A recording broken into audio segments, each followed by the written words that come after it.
The air above the timberline did not move like wind. It moved like water, heavy and cold, pressing against the lungs with a weight that made a man conscious of every breath he took. Up here, where the San Juan Mountains scraped against the belly of the sky, the world was stripped of comfort. The trees were not majestic sentinels, but gnarled, desperate things, their roots clutching at gray rock like arthritic fingers holding onto a ledge. Above them lay the scree slopes, vast aprons of shattered stone that chattered underfoot, threatening to slide a traveler down 1,000 feet into the dark pine valleys below. It was a landscape that tolerated life but never welcomed it. The nights were so cold that the stars looked like shards of broken glass, sharp enough to cut the eye that lingered on them too long. Elias Thorne stood on the porch of the cabin he had built with his own hands, watching the sun bleed out over the western peaks. He was a man of 40 years, though the deep lines bracketing his mouth and the gray threading his dark beard suggested a soul much older. He stood still, terrifyingly still. It was a stillness he had learned in the sprawling, muddy fields of Virginia and later perfected in the high deserts of the territories. It was the stillness of a predator waiting for movement, or perhaps the stillness of a man terrified that if he moved, he might shatter. He held a mug of coffee that had gone cold in his hand. He was counting, in, 2, 3, 4, hold, 2, 3, 4, out, 2, 3, 4. It was a habit from the war, a way to slow the heart before the trigger break. Now, 15 years after the surrender at Appomattox, he used it to keep the silence from drowning him. Elias was a former marksman for the Union, a man who had possessed a terrifying gift for gauging windage, bullet drop, and the erratic movements of living men. After the war, unable to stomach the crowded, victorious cities of the North, he had drifted west, serving as a scout for the Army until he realized that the uniform had changed but the orders remained the same. Kill who we tell you to kill, and do not ask why. So he had bought the mountain. It had been a messy, desperate business. He had sunk his entire life savings, scout pay, poker winnings, and the blood money of his pension into a patch of earth that no sane man wanted. It involved a derelict mining claim purchased from a prospector who had coughed his lungs out in a Denver flophouse, combined with a government land filing that relied on a surveyor's error from 10 years prior. The deeds were stamped and signed, locked away in a tin box under his floorboards. On paper, he owned the high meadow, the stream that cut through the granite, and the shadowed peaks looming above. To the people of Argent Creek, the mining town festering in the valley floor 3,000 feet below, he owned nothing. To them, land belonged to the man with the strength to hold it or the heritage to claim it. Elias Thorne was a stranger, a Yankee ghost who had bought the sky. He turned and went inside. The cabin was tight and small, built of lodgepole pine chinked with mud and moss. It smelled of wood smoke, cured tobacco, and solitude. He lit the kerosene lamp, the yellow light pushing back the shadows that always seemed to gather in the corners. His routine was his religion. Survival required it. If he stopped moving, the memories would catch up. He checked the stove, adding a split log of seasoned aspen. He checked the water bucket. He checked the door bar, dropping the heavy oak plank into its iron brackets. He sat at the rough-hewn table and began to clean his rifle. It was a Sharps, a heavy, single-shot buffalo gun that could drop a man at a mile if the shooter knew the wind. Elias knew the wind. He disassembled the breech block with blind familiarity, wiping down the metal with an oily rag. He did not like the gun. He respected it, the way one respects a rattlesnake or a storm. But he did not love it. It was a tool that had defined his worth to other men for 2 decades. "Good shot, Thorne," the officers would say, clapping him on the shoulder while looking at the distant gray smudge of a Confederate officer falling from his saddle. They never saw the face of the man falling. Through his scope, Elias always saw the face. He reassembled the rifle and set it on the rack. He ate a dinner of boiled potatoes and salt pork, eating mechanically, tasting nothing. The silence of the mountain was heavy tonight. Usually, it was a comfort, a blanket that muffled the screaming noise of the past. But tonight, it felt thin, restless. Elias blew out the lamp and lay in the dark, eyes open. He counted breaths until the rhythm pulled him down into a sleep that was black and dreamless. Argent Creek was not a town built on hope. It was built on greed and mud. The main street was a trench of slurry that froze hard in the morning and turned to soup by noon. False front buildings lined the rutted thoroughfare, their paint peeling before it even dried.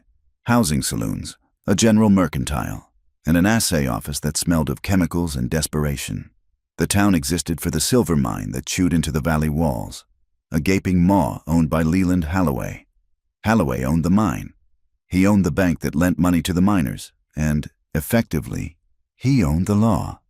The sheriff, a thick-necked man named Vance, walked a line as crooked as the creek itself, keeping just enough order to ensure the silver kept moving, but never enough to threaten Halloway's profits. Rumors about the man on the mountain had started the week Elias filed his claim. "He is a killer," a miner whispered over a glass of rot-gut whiskey at the Bucket of Blood saloon. "Look at his eyes, flat as a reptile. That is a man who has killed more than his share." "He is hiding something up there," another muttered, wiping coal dust from his forehead. "No man buys a peak where the snow stays until July unless there's gold he does not want to share." "I heard he was a deserter," a third man lied, eager to feel important. "Ran from the cavalry after butchering a village. That is why he lives where the law cannot climb." The stories grew with every telling, in the minds of the townspeople. Elias was not a solitary man seeking peace. He was a dragon guarding a horde, a warlock, a fugitive. He was the other, the vessel into which they poured their frustrations and their greed. If the mine laid off men, it was because the best silver was up on Thorn's Mountain. If a child fell ill, it was the bad air blowing down from his peak. Elias knew the whispers. He felt them when he rode into town, heavy stares prickling the back of his neck. The first time they crossed his line, it was subtle. It was 3 weeks after the first heavy snow. Elias was patrolling the perimeter of the lower meadow. A bowl of yellow grass he had fenced with cedar posts and 3 strands of barbed wire to keep his 2 pack mules and single milk cow from wandering off a cliff. He stopped at the southern corner, where the game trail rose up from the valley. The wire was cut.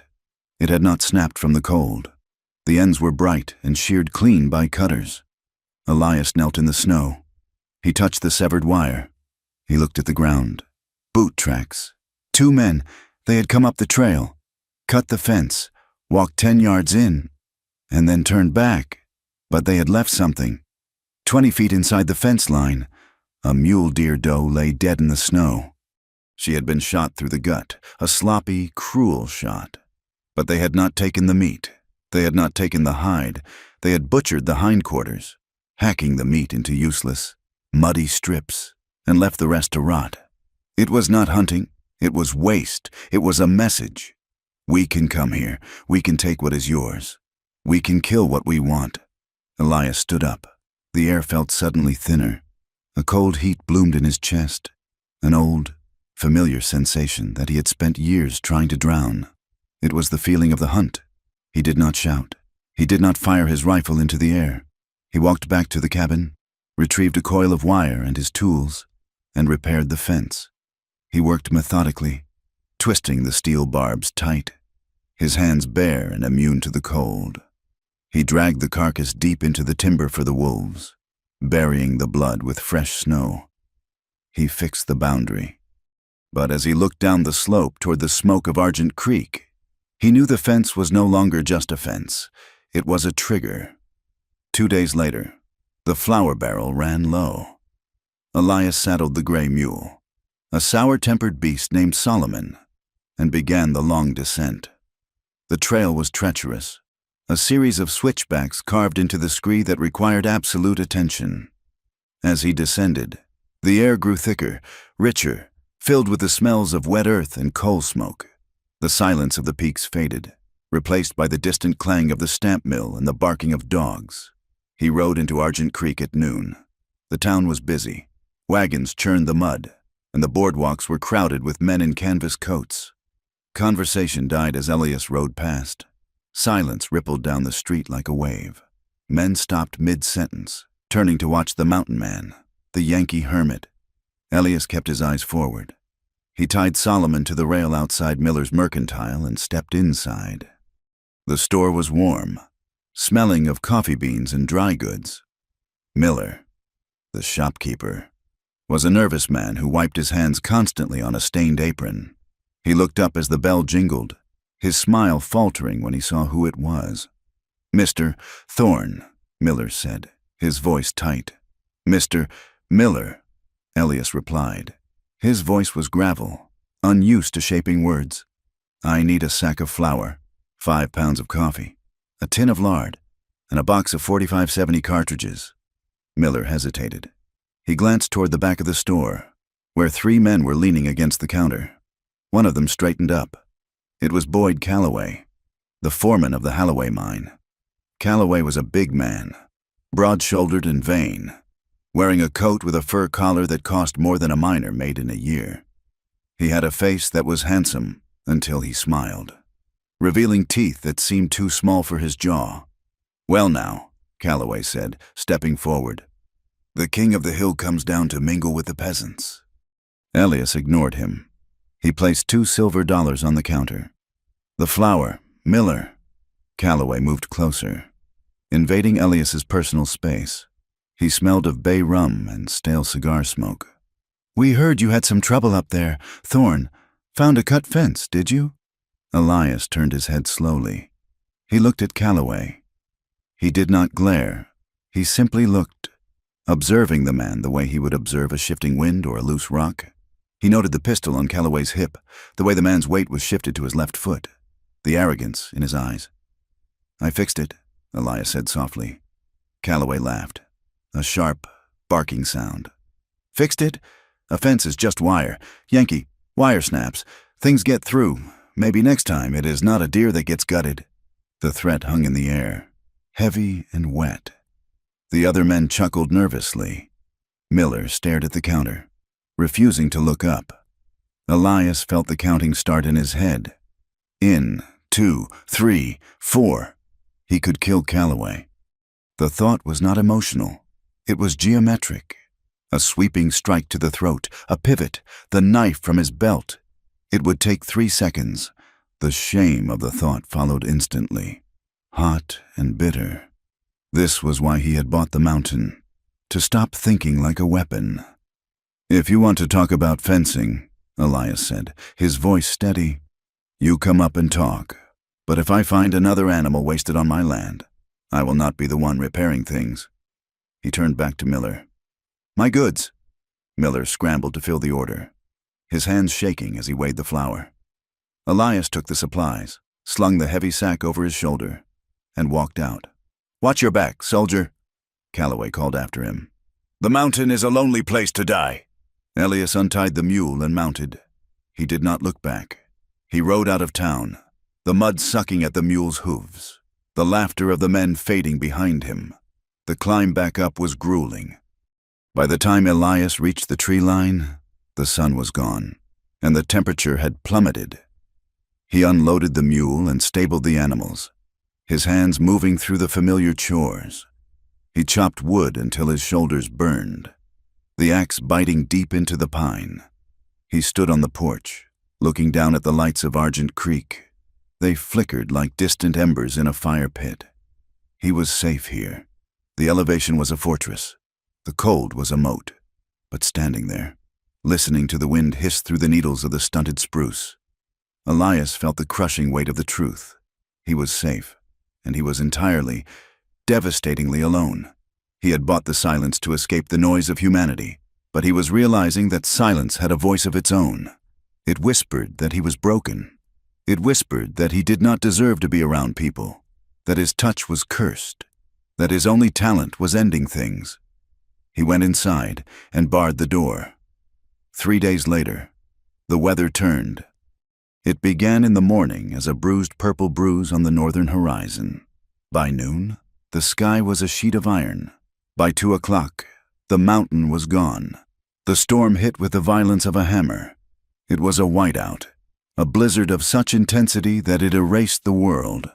The wind screamed like a living thing, tearing at the shingles of the cabin, searching for a crack to let the cold in. Elias sat by the stove, feeding it wood. The temperature inside the cabin dropped. Frost began to form on the inside of the nail heads in the walls. He drank coffee and read a tattered copy of a geological survey, trying to ignore the howling outside.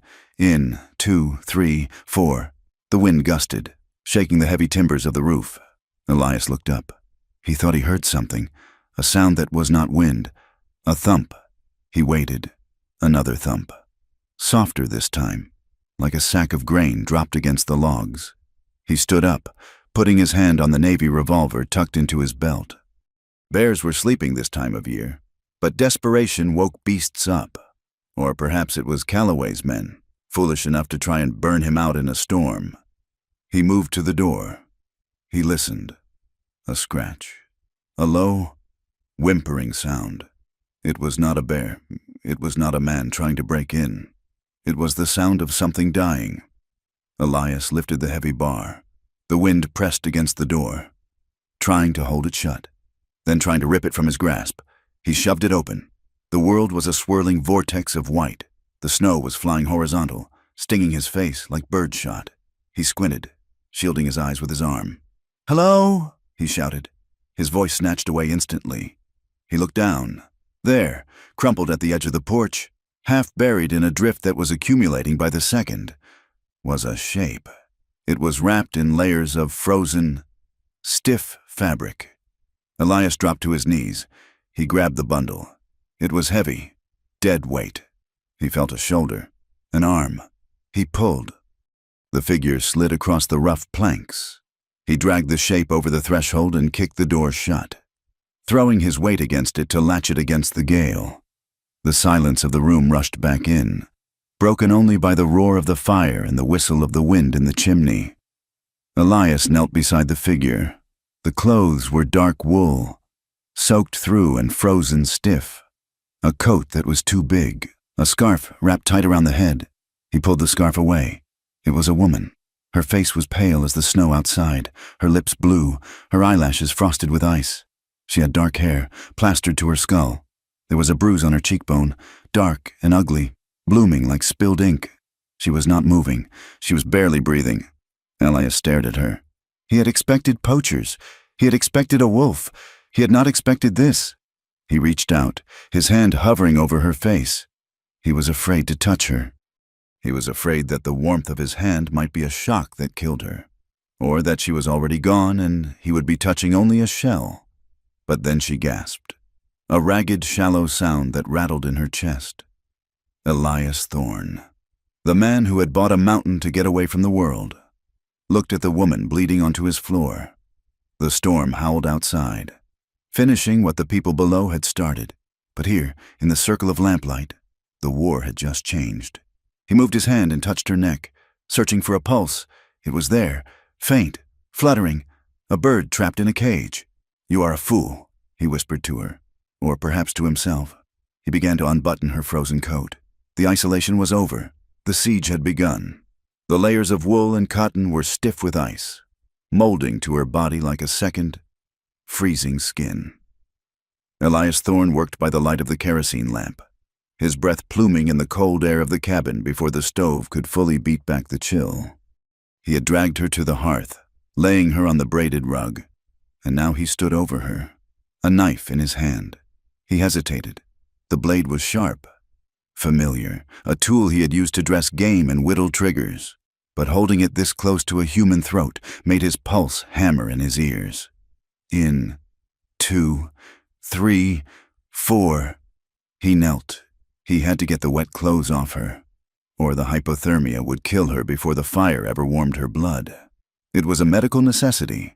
That was what he told himself. But as he sliced through the heavy sodden laces of her boots and peeled away the frozen canvas coat, his hands shook, not from cold, but from a terrifying intimacy he had not known in 20 years. He was a man who had spent 2 decades making sure no one touched him, and that he touched no one. Contact meant conflict. Contact meant a knife in the ribs or a hand on a wound. Now, he was forced to navigate the geography of a stranger's body. He cut away the coat. Beneath it was a men's flannel shirt, oversized and saturated. He unbuttoned it with clumsy, numb fingers. His eyes fixed resolutely on the fabric, refusing to look at the skin beneath until he had to. When he peeled the shirt away, the bruising stopped him. Her ribs were a map of violence. Dark purple and sickly yellow splotches bloomed across her side. The distinct mark of a boot toe, the grazing impact of a fall, or perhaps a fist. She had not just been running from the storm. She had been running from a beating. Elias felt a surge of nausea. He swallowed it down. He worked quickly now, stripping the last of the wet garments away with a grim, clinical efficiency. He did not let himself look at the curve of her hip or the swell of her breast. He looked at the blue tint of her lips and the gray pallor of her skin. He grabbed the heavy quilt from his bunk, a patchwork thing of wool and batting, and wrapped her in it, tucking the edges tight until she was nothing but a cocoon of dry warmth. He lifted her. She was frighteningly light, bird-boned and hollowed out by hunger, and placed her in his bed. He sat in the rocking chair by the stove, the knife still in his hand, and watched her chest rise and fall. The storm outside battered the walls, 1,000 weeping ghosts trying to get in, but the silence inside was louder. It was the silence of a man who had let the world back in, and was waiting for the punishment to follow. She woke 14 hours later. Elias was outside, chopping wood. The rhythm of the axe was his clock. Swing, crack, breath. Swing, crack, breath. When he came inside, shaking the snow from his shoulders, he saw her sitting up in the bunk. She had found his Navy revolver. She held it with both hands, the heavy barrel wavering slightly, but pointed directly at his chest. Her eyes were dark, almost black, wide with the feral panic of a cornered animal. She looked to be in her mid-20s, though the terror in her face made her look younger, and the exhaustion made her look ancient. "Put it down," Elias said. His voice was rust. He had not used it in 3 days. "Stay back," she croaked.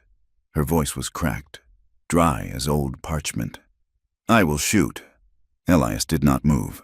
He stood by the door, the cold draft swirling around his boots. "That is a single action, ma'am. You have to cock the hammer first." She looked down at the gun, realized he was right, and her thumb fumbled for the hammer. Her hands were shaking too badly. The heavy spring defeated her weak grip. She let out a frustrated, sob-like sound, but did not lower the weapon. "You were freezing," Elias said, keeping his hands open and visible. "You fell on my porch. I brought you inside. I did not hurt you." "You undressed me?" It was an accusation, sharp and humiliated. "Wet clothes kill you in this weather. I wrapped you up. I sat in that chair all night." He gestured to the rocker. "I have not touched you since." She stared at him, searching for the lie. She had a face that mixed the sharp, angular plains of the high desert tribes with the lighter complexion of the Anglos who had come to conquer them. It was a striking face, intelligent and wary. She looked at the stove, the boiling coffee pot, the neat stack of firewood. Then she looked back at him, at his graying beard and the scar that ran through his left eyebrow. Slowly, the barrel of the gun lowered. She did not let go of it, but she let it rest on the quilt. "Where am I?" she asked. "High country, above Argent Creek." "The mine town." She shivered, and it wasn't from the cold. "How far?" 3,000 feet up, 5 miles of bad trail." "They will not come up here," she whispered, more to herself than him. "Who?" She clamped her mouth shut. The trust was gone as quickly as it had appeared. "No one. I got lost." "You got lost with broken ribs and a bruised face." Elias walked to the stove and poured a tin cup of coffee. He set it on the table, well out of her reach, forcing her to choose whether to stay in the bed or move.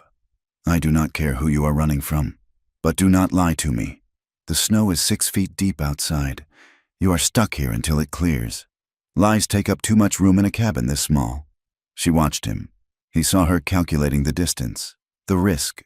Finally. She swung her legs out of the bunk. She was wearing one of his spare wool shirts, which hung on her like a master's robe.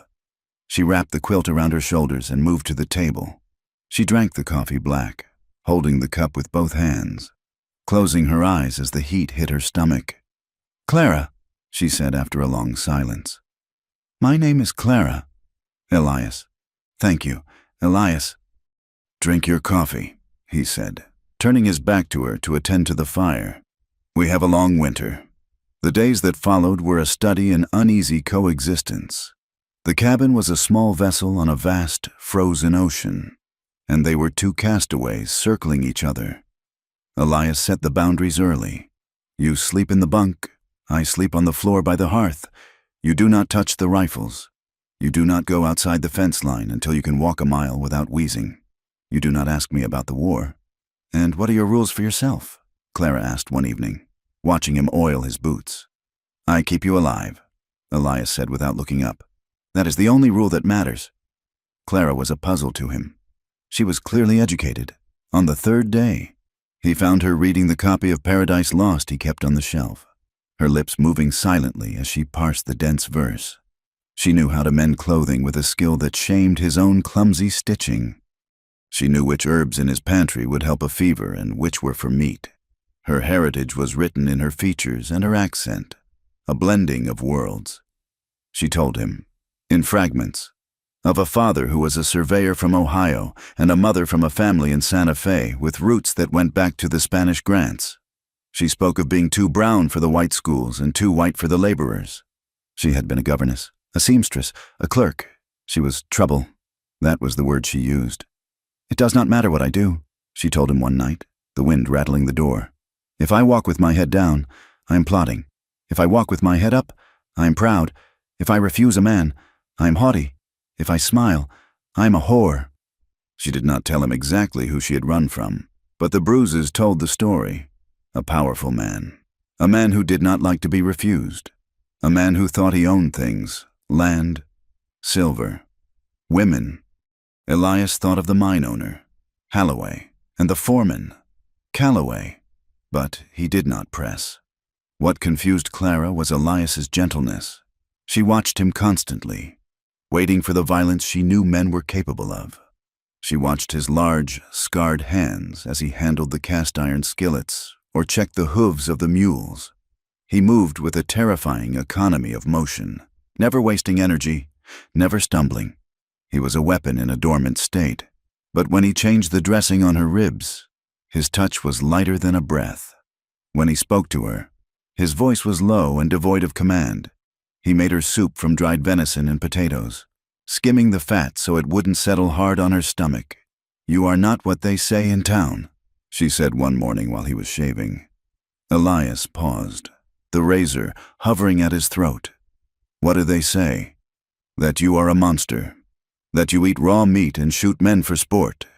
Elias scraped the razor down his jaw. "They are half right." The intimacy of the cabin was suffocating and sweet. There was no privacy. He heard her breathe in her sleep. She heard him grind his teeth when the nightmares came. They learned the rhythm of each other's bodies, how she favored her left side, how he stiffened when the wind howled too loudly like a screaming shell. One afternoon, the sun broke through, turning the world into a blinding expanse of diamond dust. Clara was sitting by the window, mending a tear in his coat. Elias was cleaning his Sharps rifle. He looked up and caught her watching him. The sun caught the dust motes dancing between them. For a moment, the survival tasks faded.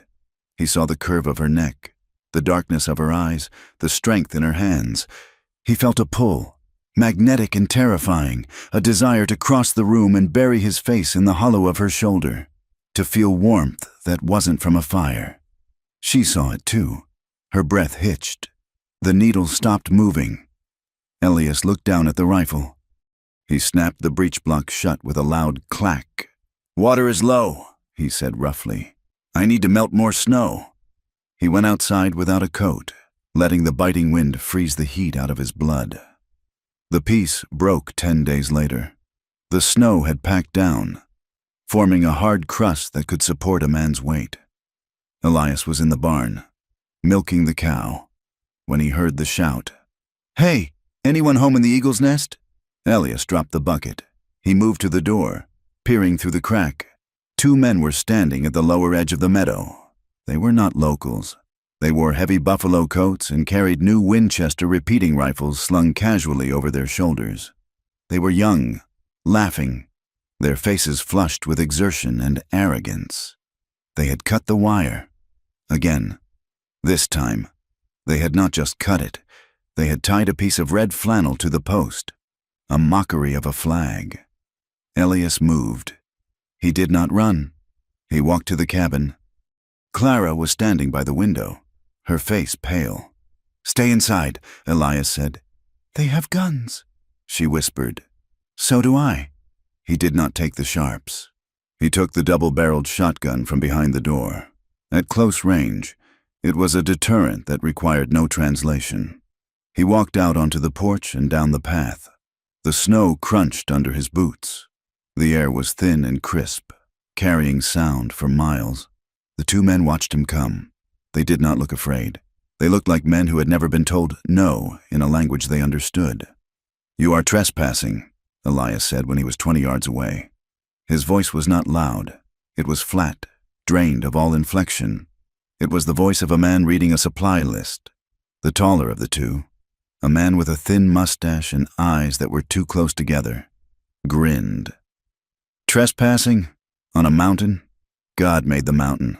Old man, you just squat on it." "I hold the deed," Elias said. "The fence is the line. You cut my wire." "Wire is cheap," the second man said. He was stockier, chewing on a plug of tobacco. "We heard there was game up here. Big game. Maybe some two-legged deer?" He leered at the cabin.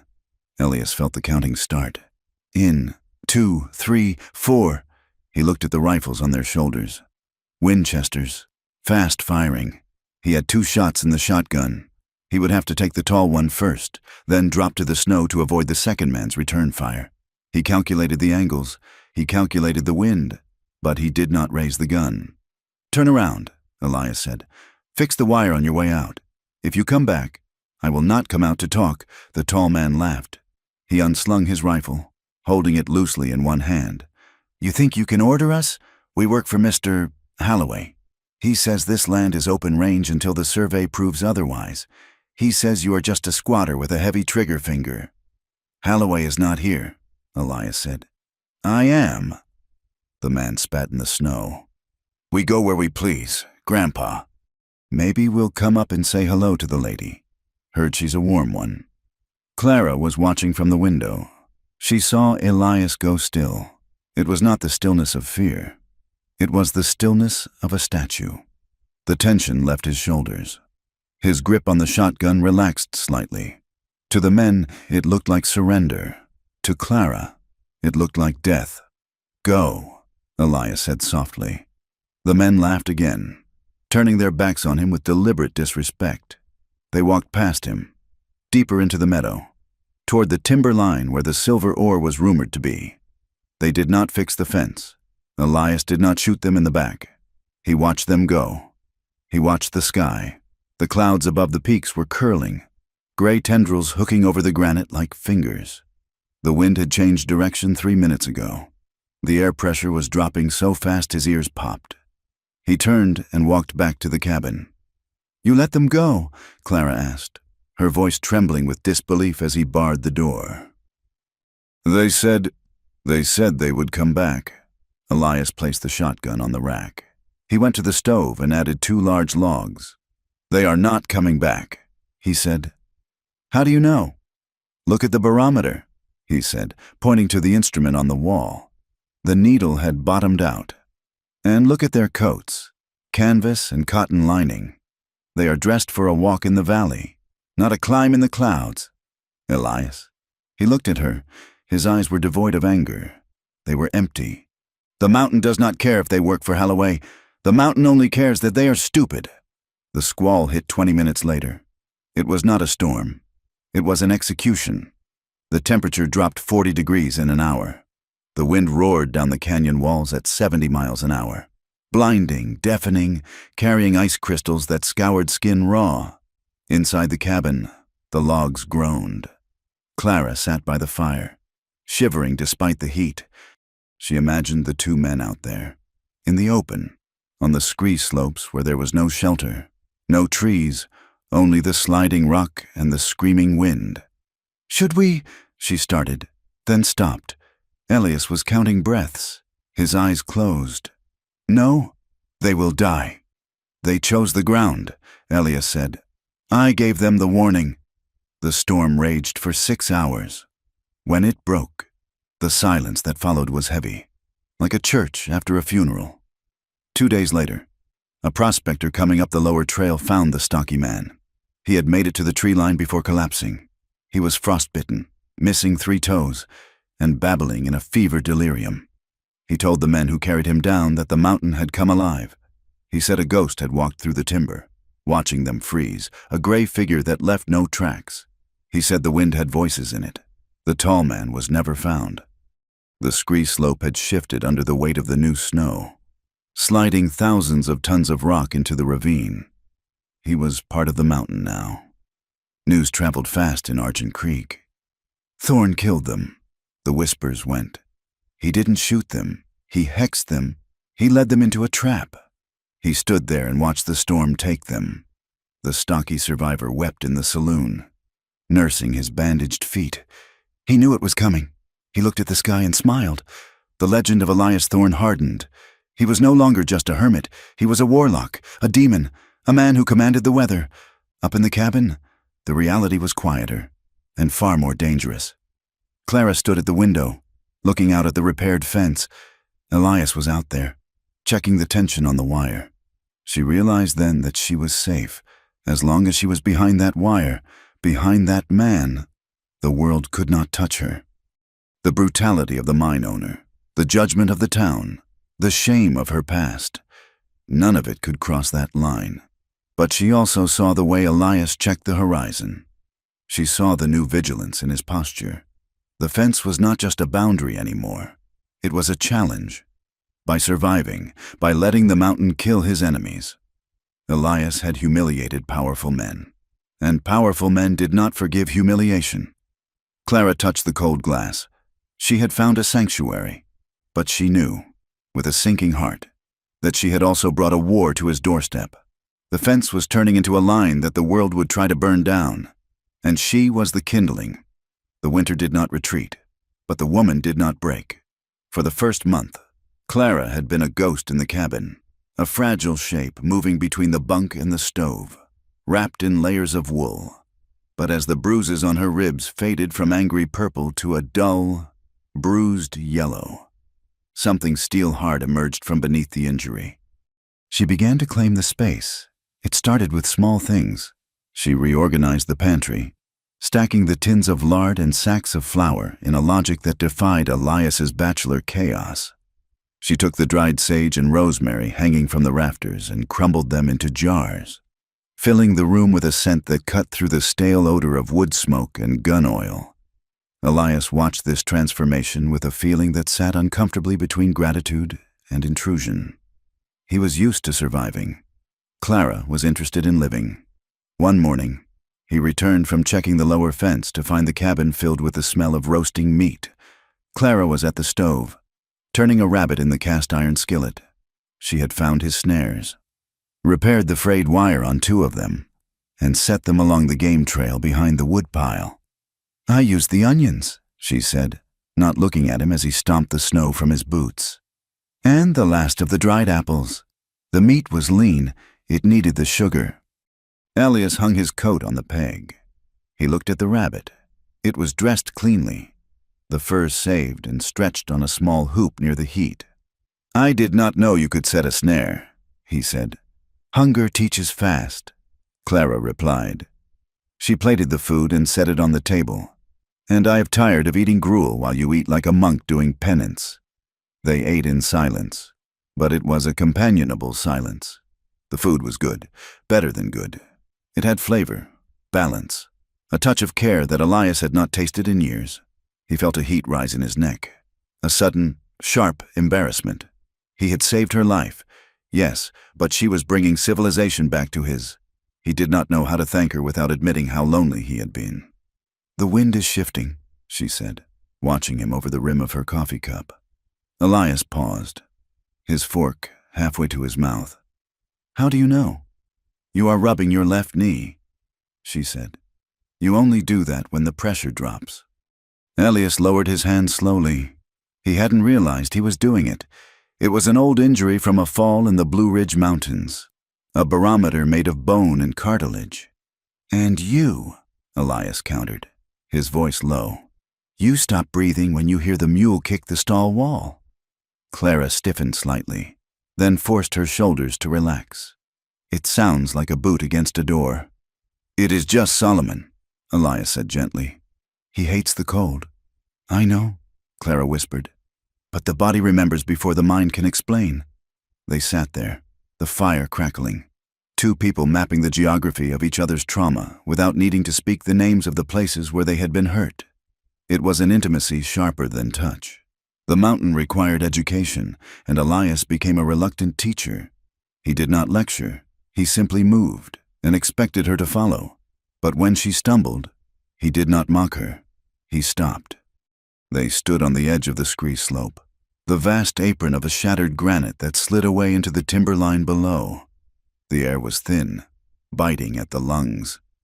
"Watch the snow," Elias said, pointing to a patch that looked smooth and inviting white. "See the blue tint in the shadow?" Clara squinted against the glare. "Yes. Ice crust over hollow drift. You step there, you go through to your hip, you break a leg, you freeze before I can dig you out." He pointed to a rougher, dirtier patch of snow near a protruding rock. "Walk there. Wind-packed. It holds." Clara nodded, tucking the information away. She was a quick study. She learned to read the clouds that hooked over the peaks, signaling a squall. She learned that the sound of a cracking branch meant an animal, but the sound of rolling stone meant a man. Because animals knew where to put their feet, she followed him along the ridge, her breath pluming in the air. She wore his spare coat, belted tight, and a hat pulled low. She looked small against the vastness of the San Juans, but she moved with a determination that made Elias's chest ache with a strange pride. "Why do you stay?" she asked him once, as they paused to rest on a wind-scoured outcrop. "You have money. You have skills. You could live in a city where the water comes from a pipe." Elias looked out over the valley, at the smoke of Argent Creek staining the pristine air below. "In the city," he said, "the noise never stops, and the people, they smile while they hold the knife." He looked at her. "Here, the wind screams, but it does not lie to you. If the mountain kills you, it is not because it hates you. It is just because you were careless." "Indifference," Clara said. "You find comfort in indifference." "I find safety in it." Clara looked down at the town. "I have never found safety anywhere," she said. "Only pauses between storms." The flour barrel finally scraped bottom in mid-February. The coffee was gone. The sugar was a memory. They had to go down. The descent was tense. Elias checked his revolver 3 times before they left the cabin. He made Clara wear her own coat, which she had mended and cleaned, though he insisted she wear a scarf that obscured most of her face. "Stay close to me," he told her as they reached the muddy outskirts of Argent Creek. "Do not speak to anyone unless they speak to you." The town had not changed, but the atmosphere had thickened. The story of the dead poachers had curdled into a dark legend. As they rode down the main street, the activity on the boardwalk ceased. Men stopped hammering. Women gathered their skirts and turned their backs, ushering children indoors. It was not just fear. It was disgust. Elias tied the mules at the rail. He could feel the eyes on them. He walked into Miller's Mercantile. Clara stepped behind him. The bell jingled. The store was warm, but the greeting was ice. Miller stood behind the counter, wiping his hands on a rag that was grayer than it had been a month ago. 2 other customers, miners' wives with bonnet brims pulled tight, hurried out the door, giving Clara a wide berth as if she carried a plague. "We are closed," Miller said. Elias placed his hands on the counter. Door was unlocked. "Miller, sign says open. Running inventory." Miller lied, his eyes darting to the window. "Can't sell nothing today." "I see a sack of flour right there," Elias said, pointing. "I see coffee beans in the bin. Reserved, Miller said, his voice rising in pitch. It's all spoken for. Mr. Holloway's orders. Priority supply for the mine camp. Elias stared at the man. He saw the sweat on Miller's upper lip. This wasn't just prejudice. It was pressure. Since when does the mine eat every grain of sugar in the county? Elias asked. Since you brought her down here? A voice boomed from the doorway. Elias turned. It was Leland Holloway himself. The mine owner was a man of 60, dressed in a suit that cost more than the building they were standing in.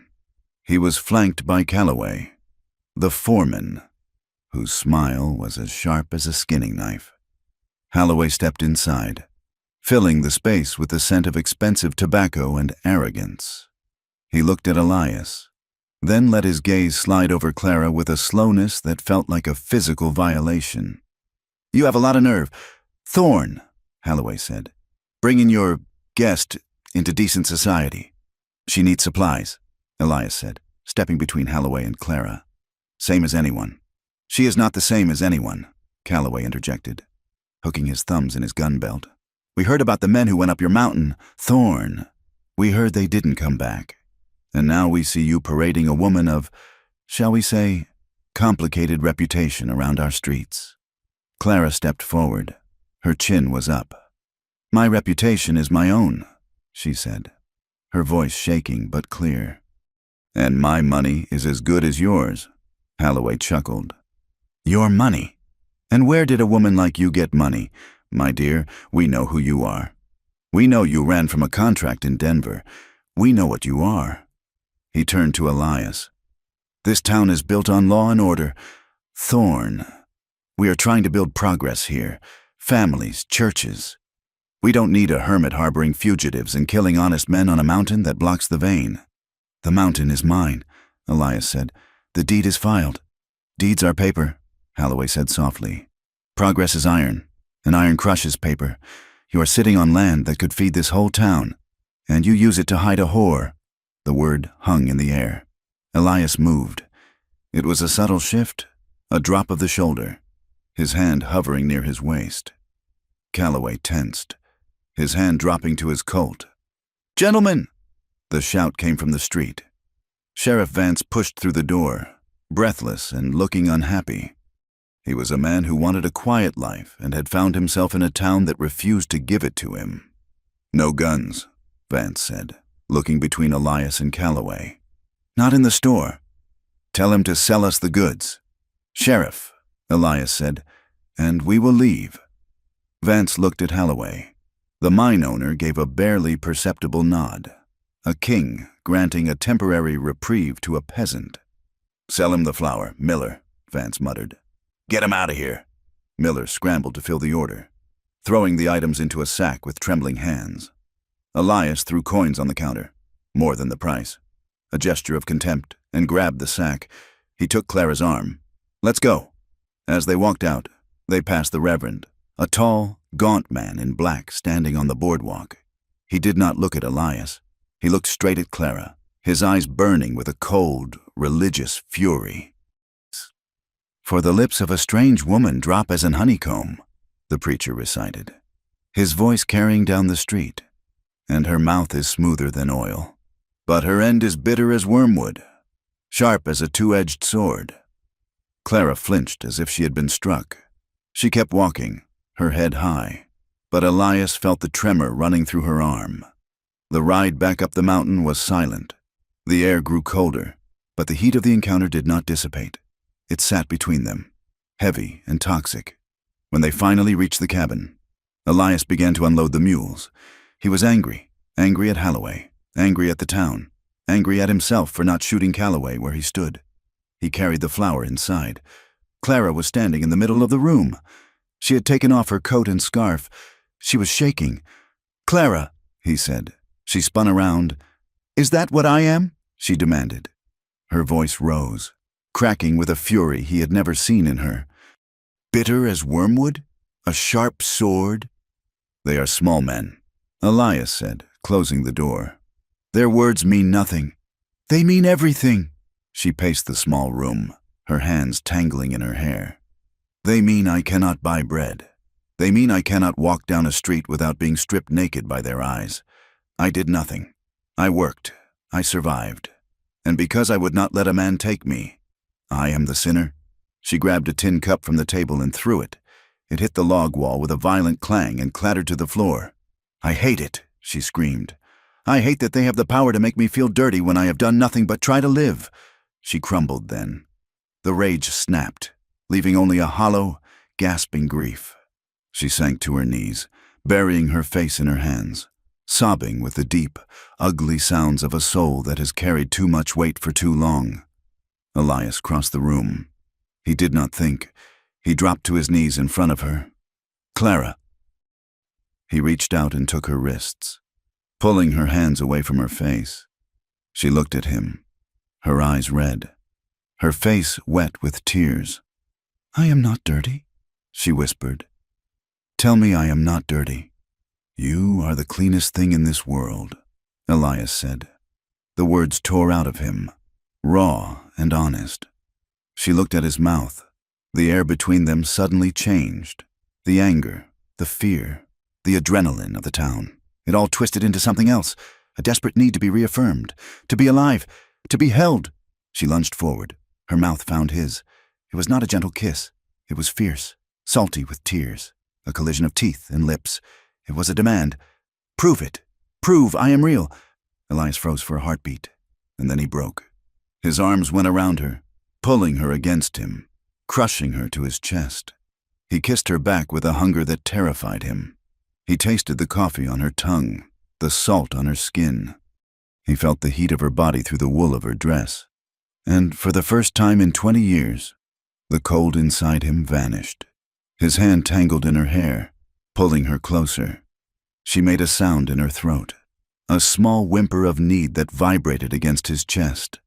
It would be so easy to lay her down on the rug, to let the firelight wash over them, to forget the town, the mine, the past, to just be a man and a woman in the dark. The thought hit him like a physical blow. "He thinks he owns things," Holloway's voice echoed in his head. "We know what you are." Elias pulled back. He tore himself away from her, gasping for air, his heart hammering against his ribs like a trapped bird. Clara stayed on her knees, her lips swollen, her eyes wide and dazed. She reached for him. "Elias?" He scrambled backward, standing up, putting the width of the table between them. His hands were shaking. He gripped the back of the chair until his knuckles turned white. "I can't," he rasped. "Why?" Her voice was a wound. "Do you think I am?" "No!" Elias shouted. The word rang in the cabin. "No! God, no!" He looked at her, seeing the vulnerability he had just exposed. "I killed men, Clara. I killed them because I was told to. And then because I was good at it. I am a tool that breaks things." He looked at his hands. "You have had everything taken from you, your name, your safety, your choice. If I touch you now, if I take this from you because we are scared and angry," he shook his head, "I will be just like them. I will be taking the only thing you have left." Clara stared at him.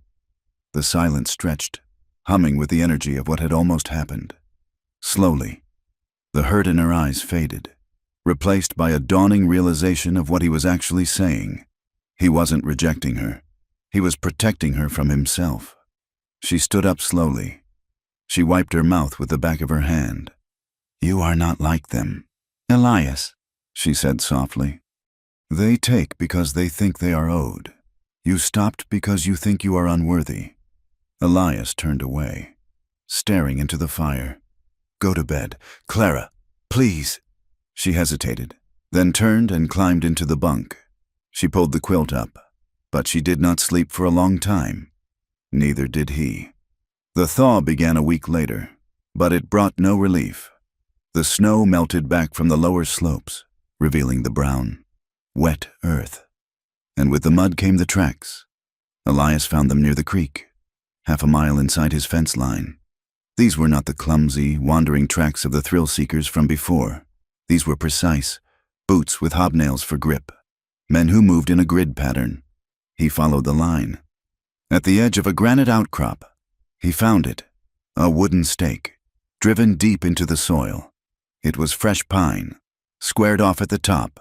Scribbled on the side in grease pencil were numbers. Survey coordinates. Elias stared at it. This was not poaching. This was war.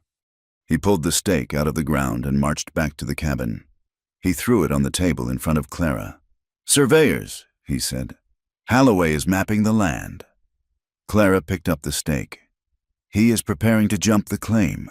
He will argue your deed is invalid because of the old survey error." "I will stop them," Elias said.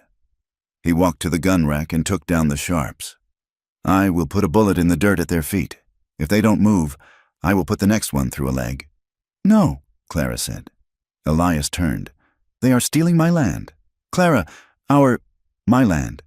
If you shoot a surveyor, you give Holloway exactly what he wants," Clara said, standing up. "He wants you to be the madman, the killer. If you shoot a man working a transit, the sheriff will have no choice. They will come up here with a posse and hang you. So I let them take it. No, we fight them, but not with bullets. Not yet." She tapped the stake. "Secrecy is what predators rely on. They think you are an ignorant hermit who will react with violence. We need to document this. We need proof they are trespassing on titled land. We need to force Vance to do his job." "Vance is scared," Clara corrected. "But he is still an officer of the court. If we give him evidence that cannot be ignored, dates, times, names, markers, he has to act, or he risks a federal inquiry. Holloway is powerful, but he is not the governor." Elias looked at the rifle, then at Clara. She was right. He knew she was right. But every instinct in his blood screamed to fight the way he knew how. "It is a trap," he said. "The law is a trap for men like me. And isolation is a trap for women like me," she countered. "We have to try. Elias, we have to be smarter than them." They argued for an hour. But in the end, Elias relented. They would watch. They would log every incursion. They would build a case. The next morning, the decision felt hollow. Elias went out to the woodpile to get kindling. The sun was just cresting the peaks, casting long, blue shadows across the snow-dappled meadow. He stopped at the edge of the path. Something was lying on the flat rock where he usually set his water bucket. It was a red fox. It was dead, but there was no blood, no bullet hole. Its neck had been snapped. It was laid out carefully, its tail curled around its body, its head pointing directly at the cabin door, and in its mouth, someone had stuffed a piece of paper. Elias walked over. He did not touch the animal. He pulled the paper free. It was a page torn from a Bible. He looked down at the snow. There were no tracks. The thaw had frozen over firmly in the night, leaving the ground like iron. Whoever had done this knew how to walk without leaving a sign. They had been 10 feet from the door while he and Clara slept. Clara opened the door, a shawl wrapped around her shoulders. "Elias, what is it?" He crushed the paper in his fist. It was the verse the preacher had quoted, "But her end is bitter as wormwood." "Get inside," Elias said, his voice cold and deadly. "Bar the door." "What is it?" "A message," Elias said, looking at the dark tree line where the shadows seemed to be watching. "They are not just surveying anymore. They are hunting." He looked at the dead fox, then at the cabin. The legal battle might be the way to win the war, but he knew with a sniper's certainty that the battle for their lives would happen long before a judge ever saw a piece of paper. Someone knew exactly where they slept, and they were done knocking. The descent into Argent Creek had become a gauntlet. The silence that greeted them was no longer the silence of curiosity. It was the silence of a held breath before a scream. March had turned the mud streets into a sucking quagmire, but the chill in the air had nothing to do with the melting snow. As Elias and Clara rode past the livery, the blacksmith stopped his hammer mid-strike, turning his back deliberately. Women sweeping their boardwalks gathered their skirts and retreated inside, slamming doors with a sharpness that echoed like gunshots. Elias kept his eyes forward, his hand resting near his hip. But Clara felt the weight of the town's judgment like physical blows. It was not just the men now. A woman Clara had once exchanged a shy smile with, a baker's wife named Sarah, crossed the street solely to avoid passing them, dragging her child by the arm as if Clara's shadow might carry a contagion. "Tie the mules," Elias said quietly as they reached the post office. "I will be 2 minutes. Do not wander." "I am not a child." "Elias," Clara said, though her voice was tight. "I know, but the wolves are bold today." Elias went inside to check for the seed catalog he had ordered. Clara stood by the hitching rail, stroking the velvet nose of the mule, trying to make herself small. "You are looking well for a woman living in a cave." The voice was smooth, smelling of bay rum and confidence. Clara stiffened. She turned to find Boyd Calloway standing 3 feet away. The foreman was leaning against a support post, cleaning his fingernails with a small penknife. "Mr. Calloway," Clara said, keeping the mule between them. "It must be hard," Calloway said, stepping around the animal. "Up there in the wind. With a man like that, a man with so much history. We are doing fine. Are you?" Calloway smiled. It was a smile that did not reach his eyes, because word is, the law is looking closely at Mr. Thorne. People go up that mountain and vanish. That makes people nervous. And when people get nervous, they look for someone to blame. He took another step. Clara backed up, her heel hitting the boardwalk. "You do not belong up there, Clara." Calloway lowered his voice, the menace wrapped in faux concern. "You are a woman of specific talents. We know about Denver. We know about the Russell household." Clara's blood ran cold. The air left her lungs. "I see you remember." Calloway chuckled softly. "Mr.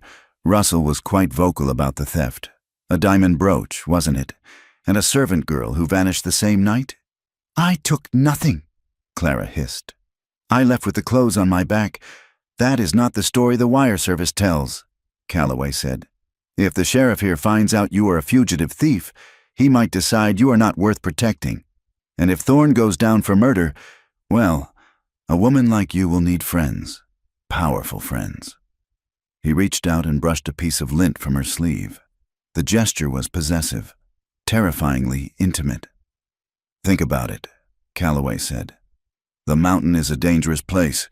Accidents happen." The door to the post office opened. Elias stepped out, a piece of paper in his hand. He saw Calloway. He saw Clara's pale face. He dropped the paper. Elias did not walk. He blurred. He covered the distance in 2 strides, placing himself between Clara and the foreman. He did not draw his weapon. He simply stood there, radiating a violence so concentrated it felt like heat. "Step back," Elias said.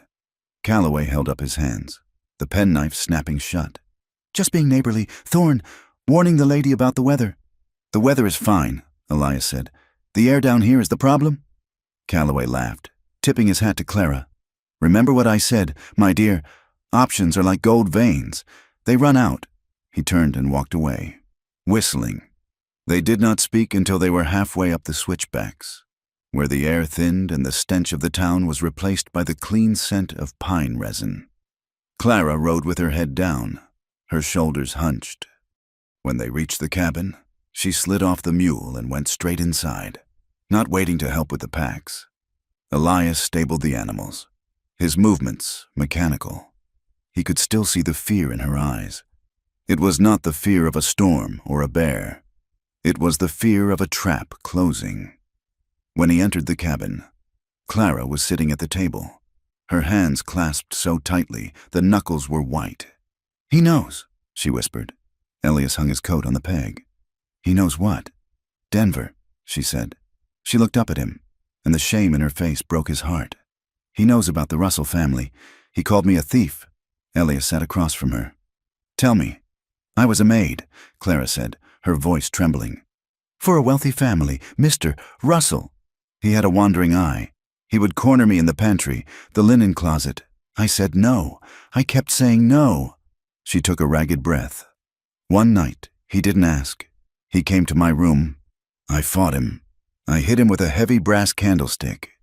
He fell, and I ran. I didn't pack. I didn't take my wages. I just ran. She looked at her hands. The next day, he reported a diamond brooch missing. He told the police I had seduced him, robbed him, and fled. A warrant was issued. I had to keep moving. I changed my name. I worked in laundries, in kitchens, anywhere they paid cash and didn't ask questions. But the story followed me. A woman alone, running. Everyone assumes the worst. He lied to cover his own sin, Elias said. The anger in his chest was a cold, hard knot. It does not matter if he lied, Clara cried out. He is rich. He is a pillar of society. I am nobody. In the eyes of the law, I am a thief and a whore. And Calloway, he will use that. He will tell the town. They will come for me. Elias. Let them come, Elias said. You cannot fight the whole world. I can fight the part of it that tries to touch you. And then what? Clara stood up, pacing the small room. Then you are a murderer, and I am the cause. I am a trap, Elias. Everywhere I go, trouble follows. I should leave. I should go over the past tonight. Sit down, Elias commanded. It was the voice of the sergeant, absolute and unyielding. Clara stopped. She looked at him. You are not a trap, Elias said, his voice softening. You are a survivor, and you are not leaving. He stood up and walked to the window, looking out at the darkening tree line. You think you are the only one with a ghost? He turned back to face her. The shadows obscured his eyes, but his voice was stripped bare. They call me a sniper, a marksman. He paused. In the war, my job was not to fight. It was to murder. I lay in the mud for days, waiting for a man to shave, or eat, or read a letter from his wife. And when he was happy, when he was human, I ended him. Clara watched him, her own fear suspended by his confession. I told myself it was for the Union, Elias said. I told myself it saved lives. But the truth is that after the first few, I stopped feeling it. I stopped seeing them as men. They were just windage and elevation. I became a machine. That is my shame. Clara, not that I killed, but that I was so good at it, that I slept soundly afterwards. He walked over to her. He reached out and took her hands. His palms were rough, calloused, warm. Calloway tries to use your past to shame you, Elias said. He tries to use my past to scare me, but he forgets one thing. What? Clara whispered. We are not those people anymore. He pulled her closer. The air in the cabin shifted. The fear that had been driving them apart suddenly pulled them together. It was a desperate, magnetic force. They were two broken things trying to make a whole. Clara stepped into him. Her arms went around his waist, holding him with a fierce grip, bunching the fabric of his shirt. Elias bowed his head, resting his forehead against hers. I will not let them take you, he vowed into the silence. I will burn this mountain down before I let them put chains on you. And I will not let you die for me, she whispered back. They stood there in the dark, swaying slightly, anchored by the heat of the other.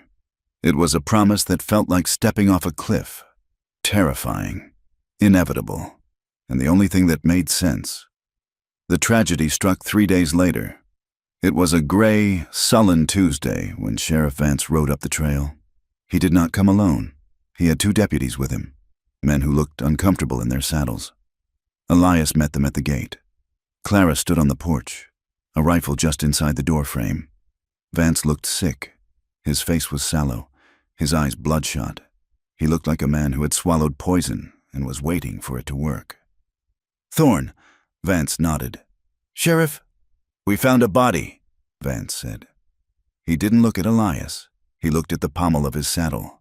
Down in Dead Man's Gulch, below your south ridge. Elias waited. It was young Jebediah, Vance said, his voice cracking. The Miller boy, the one who works the livery. Clara gasped from the porch.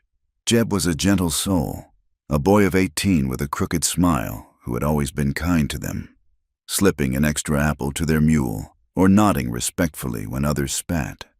Accident? Elias asked, though he knew the answer. That's the official report, Vance said, rubbing his jaw. Fell from the high trail. Neck broke. Jeb was part mountain goat, Elias said. He wouldn't fall.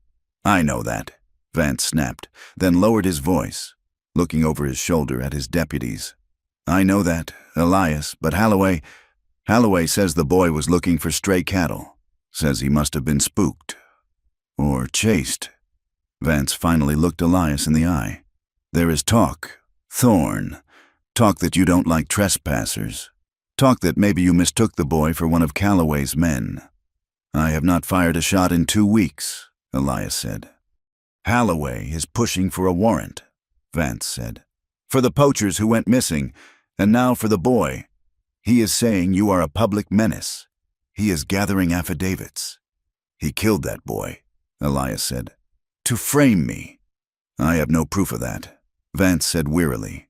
I am holding him off. Elias. But I can't hold him forever.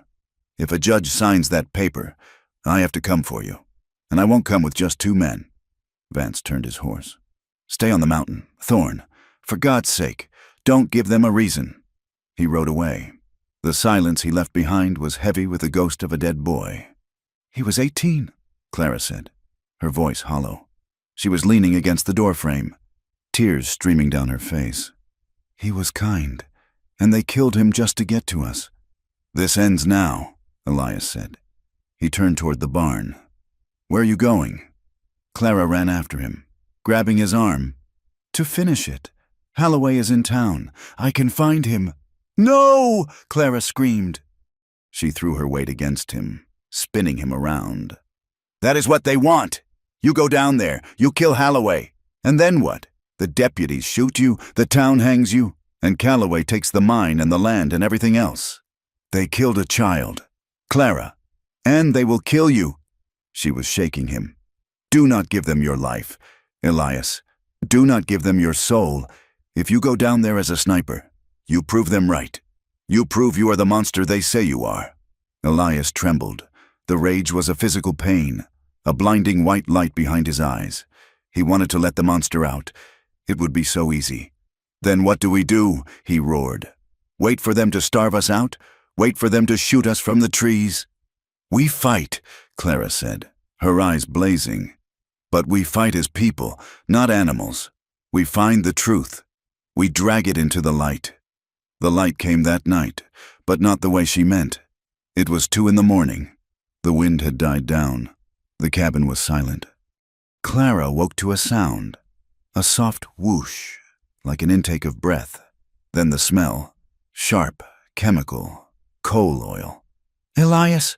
She rolled out of the bunk just as the orange glow flared against the window. Elias was already moving. He grabbed the water bucket from the stand. The back wall! They burst out the front door. The rear of the cabin was licking with flames. Someone had splashed kerosene on the logs and tossed a torch. The dry pine was catching fast, the fire climbing toward the roof. Get the blankets, Elias shouted. Wet them in the trough. Clara ran. She plunged the heavy wool blankets into the icy water of the mule trough, dragging them out, heavy and sodden. She ran back to Elias. He was beating the flames with a shovel, trying to smother the base of the fire. Clara threw a wet blanket over the highest flames she could reach. The steam hissed violently, scalding the air. They fought for 10 minutes.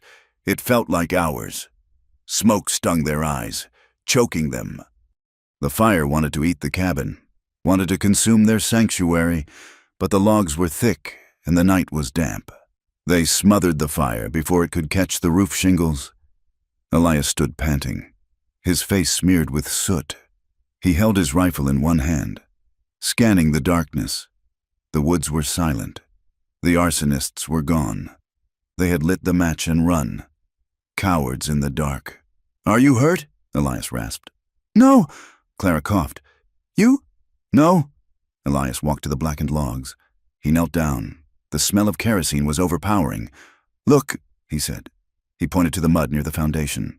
The ground was soft from the heat of the fire. There, baked into the mud, was a boot print. It was distinct. The heel had a metal horseshoe tap, but the tap was broken in a V shape. I have seen that boot, Elias said, on the blacksmith's deputy, the one Holloway hired last week. Clara moved closer. She picked up something from the ground. It was a rag, still reeking of oil. It wasn't a normal shop rag. It was a piece of fine velvet, scorched and ruined. This is curtain fabric, Clara said. Heavy velvet, maroon. The saloon has curtains like that, Elias said. Holloway's private booth. He didn't even bother to use a generic rag, Clara said, her voice hard. He used what was at hand, because he thinks we are already dead. Elias stood up. He looked at the charred wall of his home. He looked at the boot print. He looked at the velvet rag. We have the proof, he said. The boy, the fire, the threats. It is all one line. Sheriff Vance won't look at this, Clara said. He will say we set the fire ourselves. He will say the rag proves nothing. Then we don't go to Vance. Elias said. Who? I heard talk in the post office. Elias said.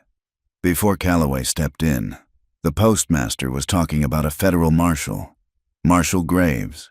He is in Silverton, presiding over a land dispute. He rides the circuit. Silverton is 2 days' ride, Clara said, over the high pass. He is a federal officer, Elias said. He doesn't answer to Holloway.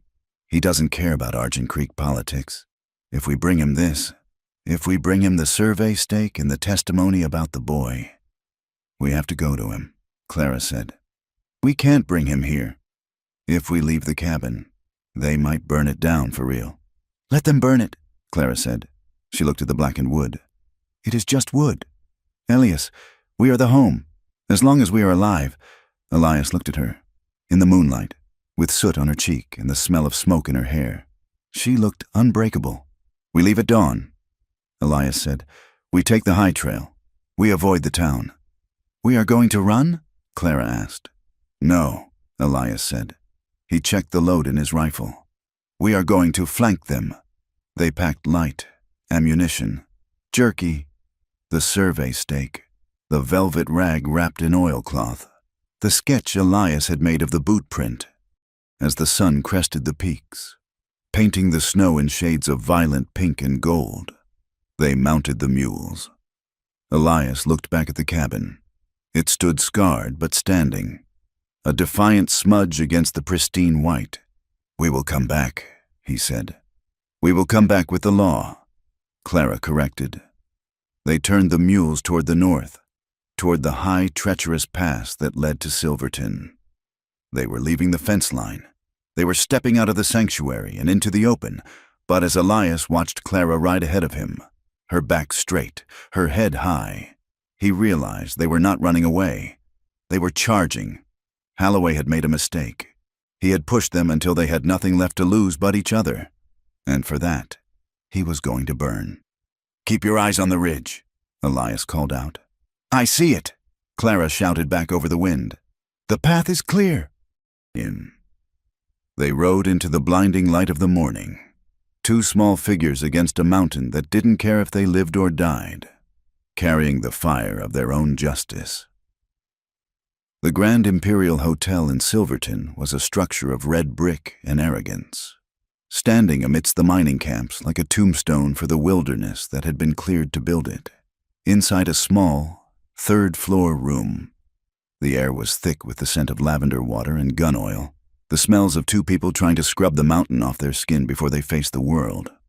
Clara stood before the cheval mirror, smoothing the dark fabric of the dress she had purchased with Elias's silver. It was plain, charcoal gray, high-collared and severe. It was armor. Tell it again, Elias said. He was sitting on the edge of the bed, his hands clasped between his knees. He looked uncomfortable in a suit, his broad shoulders straining the seams of the coat, his beard trimmed close but still carrying the gray warnings of his age. I am Clara Valenzuela, she said to the glass. Her voice wavered, then hardened.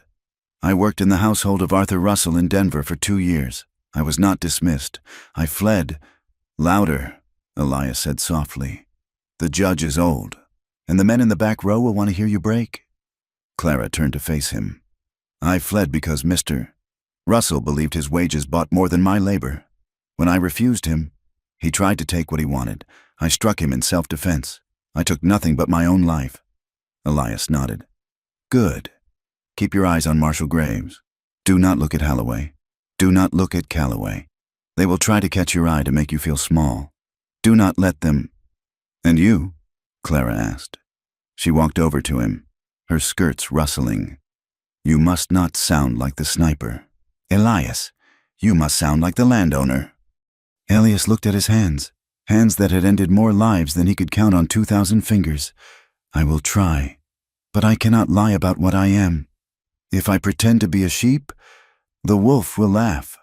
Be a shepherd, then, Clara whispered, touching his shoulder. Protect the flock, even if the flock is just us.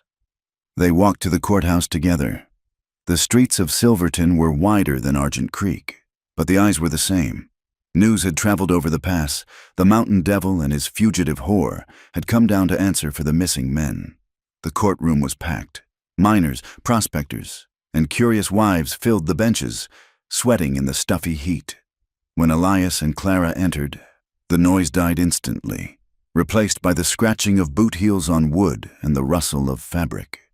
Leland Halloway sat at the plaintiff's table, looking bored. Boyd Calloway sat beside him, cleaning his nails, his smirk fixed in place like a scar. Marshal Graves sat behind the high bench. He was a federal man, sent from Washington to bring order to the territories. He had a face like a dried apple and eyes that had seen every variation of human greed. This is an inquiry into the disappearance of 2 men on the Black Ridge claim, Graves announced, his voice dry and carrying, and a review of the allegations of criminal trespass and assault lodged by Mr. Elias Thorne. Let us be quick. The law has a long saddlebag and a tired horse. Halloway's lawyer, a slick man from Denver named Silas Reed, stood up. He painted a picture of Elias that was terrifying in its distortion. He spoke of a madman, a recluse who hoarded land he didn't mine, a veteran whose mind had snapped, leading him to hunt men for sport. Then he turned to Clara. And his companion, Reed said, gesturing with a disdainful flick of his wrist. A woman of mixed blood and mixed morals. A fugitive from Denver, known for theft and violence. She hides behind his fence because no decent roof would shelter her. Is this the witness we are to trust against the word of a pillar of industry like Mr. Halloway? The crowd murmured. Thief, someone whispered loud enough to be heard. Harlot. Clara sat rigid, her spine not touching the back of her chair. Elias's hand rested on the table, a fist of iron, but he did not move. Call Clara Valenzuela, Marshal Graves said. Clara walked to the stand. She placed her hand on the Bible. She swore to tell the truth. Reed attacked immediately. Is it true you are wanted for grand larceny in Denver? It is true there is a warrant, Clara said. Her voice was not loud, but it was clear. But the charge is a lie. A lie? Reed laughed. Mr. Russell is a banker. You are a maid. You struck him and ran. Why run if you are innocent? Clara looked at the marshal. I ran because the law belongs to men like Mr. Russell. In his house. I was property. When I said no, he attacked me. I defended myself. If I had stayed, I would be in prison or I would be dead. I stole nothing. My virtue was not his to take, and it was not his to buy. The room went silent. She did not cry. She did not beg. She stated the horror of her reality as a simple fact of geography and gender. And Mr. Thorne? Reed pressed, sensing he was losing the crowd's bloodlust. You share his bed. You share his guilt. Did you see him kill those men? I saw him let them go, Clara said. I saw him warn them. I saw him repair the fence they cut. I saw him stand on the porch and watch the storm come in. He did not kill them. Their own arrogance killed them. She stepped down. The silence she left behind was different now. It was uncomfortable. It was the sound of men realizing that the woman they called a whore had more courage in her little finger than they had in their whole bodies. Then it was Elias's turn. He sat in the chair, filling it completely. He did not fidget. You are a sharpshooter? Reed accused. A killer by trade. I was a soldier, Elias corrected. I did a job. And you still do it. You patrol that mountain with a buffalo gun. You threaten anyone who comes near. I patrol my land, Elias said. His voice was a low rumble, vibrating in the floorboards. I fenced the lower meadow. I posted signs. I warned those men. You admit you threatened them. I told them to leave, Elias said. If I wanted them dead, Mr. Reed, you would not be looking for missing persons. You would be looking for graves. A chill went through the room. It was not a threat. It was a technical assessment. The mountain is steep, Elias continued. The scree is loose. The cold kills in minutes. Those men were dressed for a saloon, not a squall. I did not shoot them. I did not trap them. I simply refused to be their mother. You are a cold man. Thorn. Reed sneered. I am a man who wants to be left alone, Elias said, but Mr. Holloway will not allow that. He wants the ore he thinks is under my cabin. He has sent men to cut my wire. He has sent men to survey my land. And he sent a boy to die to make me look like a monster. Objection! Reed shouted. Speculation! I have the boot print, Elias roared. Standing up, the sudden movement made half the room flinch. He pulled the sketch and the scorched velvet rag from his coat pocket and slammed them onto the marshal's bench. From the night they tried to burn us out, a print with a broken horseshoe tap and a rag of maroon velvet. Marshal Graves picked up the rag. He looked at Holloway. This looks familiar. Leland. Matches the upholstery in your private booth at the Golden Nugget. Holloway stood up, his face red. This is preposterous. He planted it. Sit down. Graves banged his gavel. Is there anyone who can corroborate the events on the mountain? The doors at the back of the courtroom opened. I can... The man who hobbled in was leaning on a crutch. His right foot was heavily bandaged. He was missing 3 fingers on his left hand from frostbite. It was the stocky poacher. The survivor. The crowd parted for him. He looked like a specter. Gaunt and angry. Name? Graves asked. Thomas O'Malley. The man rasped. He glared at Holloway. He stopped paying my medical bills last week. Said I was a loose end. Holloway's face drained of color. Calloway shifted in his seat, his hand drifting toward his coat. Tell us, Mr. O'Malley, Graves said, leaning forward. Why were you on the mountain? We wasn't hunting deer, O'Malley spat. We was hired. $5 a day plus a bonus if we could provoke the hermit. Provoke him to what? To shoot, O'Malley said. Mr. Calloway gave us the wire cutters. He said, cut the fence, shoot his stock, scare the girl, make him fire the first shot. Then the sheriff could go up there and hang him legal-like. The courtroom erupted. Sheriff Vance, who had been standing in the back, looked at the floor, shame burning his ears. And the boy? Graves asked. Jebediah Miller. O'Malley looked down.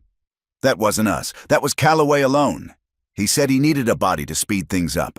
Said an accident would look suspicious enough. Calloway jumped up. He is a liar. A drunk.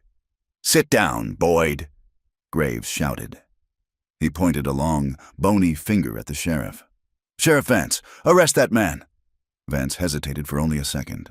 The shame of the last month, the weight of the dead boy, the pressure of Holloway's money. It all broke under the clarity of the truth. He drew his revolver. Boyd Calloway, Vance said, his voice steady. Put your hands up. Calloway looked at Holloway. The mine owner was staring straight ahead, refusing to meet his foreman's eyes. Holloway was cutting his losses. Calloway sneered. He raised his hand slowly. You are making a mistake. Vance, the mine owns this county. Not today, Vance said. He clamped the irons on Calloway's wrists. Marshal Graves looked at Holloway. And you, Leland, you are going to stay in town. I am issuing a federal subpoena for your financial records. If I find one payment to this man, he pointed at O'Malley, you will be breaking rocks in Yuma for the rest of your life. Holloway stood up, smoothing his expensive suit. He looked at Elias.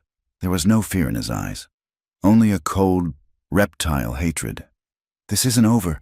Thorn, Holloway whispered as he passed the defense table. Paper doesn't stop a bullet. The hotel room felt different that evening. The air was no longer thick with anxiety. It was charged with the electric, trembling aftermath of survival. They had won. The words had been spoken. The truth was written in the court ledger. Clara stood by the window, watching the sun set over the peaks. She was shaking. The adrenaline that had sustained her through the testimony was crashing, leaving her knees weak. Elias came up behind her. He did not touch her at first. He just stood there, a solid wall of heat and presence. "You were brave," he said. Clara turned. Her eyes were wide, dark pools. "I was terrified. I thought they would laugh." "They didn't laugh," Elias said. "They listened." He reached out and brushed a stray lock of hair from her forehead. His hand lingered on her cheek. The rough calluses of his fingertips against her soft skin felt electric. "We can go back," Elias said. "To the mountain. It is ours again." "Is it?" Clara asked. She leaned into his hand, her eyes closing. "Holloway is still free." "For now," Elias said. "But tonight we are here." The restraint that had held them apart, the fear of her trauma, the fear of his violence, shattered. It didn't break because of a decision. It broke because they had walked through the fire together and come out the other side alive. They needed to prove that aliveness to each other. Clara reached up and gripped the lapels of his coat. She pulled him down. "Elias," she breathed. He kissed her. It was not like the desperate, angry kiss in the cabin. This was slow. It was deep. It was a question and an answer all at once.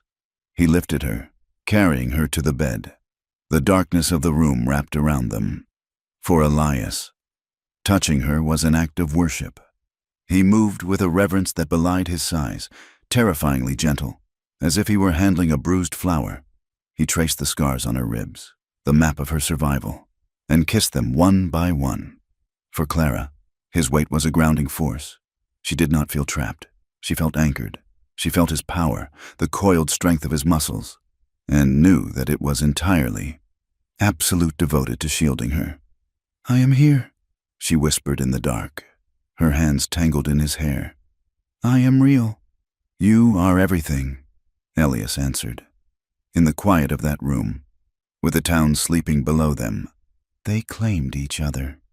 It was a reclaiming of territory, not land, but the self. They took back the parts of themselves that had been stolen by cruelty and shame, and gave them to each other. The morning brought a cold, hard light. They were eating breakfast in the hotel dining room when Sheriff Vance walked in. He looked tired. He had not slept. "You need to leave," Vance said, skipping the pleasantries. "Now," Elias put down his fork. "Why?" "Graves issued the orders. Graves is a judge," Vance says. Leaning on the table, he writes on paper. "Holloway writes in blood. I have Calloway in the cell, but Holloway cleaned out his safe at the bank this morning. He sent riders out to the mining camps." "To do what?" Clara asked. "To hire breakers," Vance said. "Hard men, strike breakers, gun thugs. He is telling them that the federal government is trying to shut down the mine. He is telling them that you, Elias, are the reason they are going to lose their jobs." Elias stood up. "He is going to the mountain. He is gathering a posse," Vance said. "Not a legal one. A lynch mob. He plans to go up there, burn the cabin, and claim you resisted. With Graves here, he has to make it look like a war, not a murder." "How many men?" Elias asked. 20, maybe 30. "We have to get back," Clara said, standing up. "Our supplies, the ammunition, the high ground." "You should run south," Vance said. "Get out of the territory?" "No," Elias said. His voice was like grinding stone. "I bought that land. I paid for it. I bled for it. And I will not run from a thief in a silk suit." "I can't stop him," Vance said. "I have 2 deputies, and one of them is shaky. Graves is sending a telegram for marshals, but they are a week away." "Give us a head start," Elias said. "Hold them in town if you can." "I'll try," Vance said. "But he moves at noon." They rode the mules hard. The animals were strong, mountain-bred, but the pace was punishing. They did not take the switchbacks. They took the goat trail, a terrifyingly steep path that cut hours off the journey but risked a fall at every turn. Elias rode in front, his eyes scanning the ridges. Clara followed, her face set in a grim mask. The tenderness of the night before was packed away, deep in her chest, a coal to keep her warm. Now, She needed the steel again. They reached the lower meadow as the sun began to dip behind the peaks. The cabin was still there. The charred back wall was a black scar, but the roof held. "Get the animals in the barn," Elias ordered as they dismounted. "Bar the doors from the inside. Fill every bucket with water." Clara ran to the creek. She filled the buckets, her arms aching. She carried them inside, sloshing water onto the floor. Elias went to the heavy chest at the foot of his bunk. He unlocked it. Inside were boxes of .45, 70 cartridges, heavy lead slugs that could punch through a tree. He laid them out on the table in neat rows. He took the Sharps rifle. He took the Winchester repeater. He took the shotgun. "Load everything," he said to Clara. She sat at the table, her fingers moving quickly, sliding the brass cartridges into the loading gates. Click, click, click. "They will come at dusk," Elias said, looking out the window. "They will try to use the failing light to cross the meadow." 20 men, Clara said. "Can we hold them?" Elias looked at her. He walked over and took her face in his hands. "The mountain is a funnel," he said. "There is only one path up. They have to come single file until they reach the meadow. I can hold the path. And if they flank us, the scree slopes will stop them, or the cliffs." He kissed her forehead. "I need you to watch the back. If anyone comes through the timber, you shoot. You do not warn them. You do not hesitate." "I won't," she said. Elias walked to the door. He stepped out onto the porch. The air was still. The birds had stopped singing. The silence of the high country was total. Then he heard it, far below, carried on the thin air, the sound of shod hooves on stone, the jingle of a bridle. They were coming. Elias lay down on the porch, propping the heavy barrel of the Sharps on a log. He adjusted the vernier sight, dialing in the range for the tree line at the edge of the meadow. 600 yards. He took a breath. In, 2, 3, 4. The law had spoken in Silverton, but up here, above the timberline, the only law was physics, mass, velocity, and the will to survive. He looked back through the open door. Clara was kneeling by the rear window, the shotgun resting on the sill. She looked at him. She nodded. Elias turned back to the scope. "Come on, then," he whispered to the approaching dark. "Cross the line." The sun dropped behind the San Juan peaks like a heavy gold coin slipping into a pocket, taking the warmth of the world with it. The twilight that followed was not the soft purple of summer, but the bruised, slate gray of an approaching winter. The wind had picked up, stripping the heat from the stone and whistling through the chinks in the cabin logs. Inside, the air smelled of stale coffee and gun oil. Elias sat by the window, the heavy Sharps rifle resting on the sill. He had doused the lantern. Darkness was their ally now. If they could not see inside, they could not aim. Clara moved through the gloom with a terrifying efficiency. She had dragged the heavy oak table against the door, wedging it under the latch. She had filled every pot, bucket, and basin with water from the creek, lining them up against the back wall in case of fire. Now, she sat on the floor near the wood stove, the double-barreled shotgun across her lap. "How long?" she asked. Her voice was steady, but Elias heard the tightness in it, the vibration of a wire pulled until it hummed. "Soon," Elias said. "They will want the last light to cross the scree, after dark. That slope is a broken ankle waiting to happen." He looked at her. In the shadows, her face was a pale oval, her eyes dark and unreadable. She was no longer the bruised girl he had pulled from the snow. She was a soldier in a war she had not chosen. "If they breach the door," Elias said, "you retreat to the root cellar. You take the trapdoor behind the woodpile. You do not come out until you hear my voice." "I am not going into a hole while you bleed on the floor," Clara said. "I have shells. I can load." "Clara, watch the ridge. Elias." He turned back to the window. He did not have the heart to argue, nor the time. The first sign was not a sound, but a movement, a shadow detaching itself from the tree line 600 yards below. Then another, then 3 more. They were moving in a spread formation, keeping to the cover of the scrub oak and boulders. They were not soldiers. Soldiers moved with a rhythm. These men moved with the jerky, nervous energy of hired muscle who had been promised easy money and were suddenly realizing the job involved climbing a mountain into the teeth of a rifleman. Elias adjusted the vernier sight on the sharps. He dialed in the elevation. 600 yards. Downhill angle. No wind to speak of. Yet, he settled the brass butt plate against his shoulder. He breathed. In. 2. 3.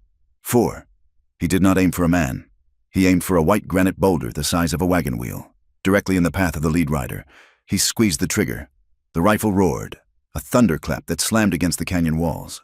A split second later, the rock exploded. Stone shards sprayed the led horse, which reared violently, throwing its rider into the brush. The valley erupted in shouts. The men scrambled for cover, diving behind trees and rocks. "Warning shot," Elias muttered, reloading. The metallic clack slide of the breech block was loud in the cabin. "They are spreading out," Clara called from the back window. "2 moving up the east flank, 3 on the west." "Let them try the west," Elias said grimly. "That is the slide area." The attack did not come as a wave. It came as a siege. Holloway's men began to fire from the tree line, a ragged volley of pistol and rifle shots that spattered harmlessly against the thick logs of the cabin or whined overhead. They were shooting at a ghost. Elias did not return fire yet. He waited. He watched the east flank. 2 men were trying to scramble up the ravine, thinking the steep angle would protect them from the window. They were wrong.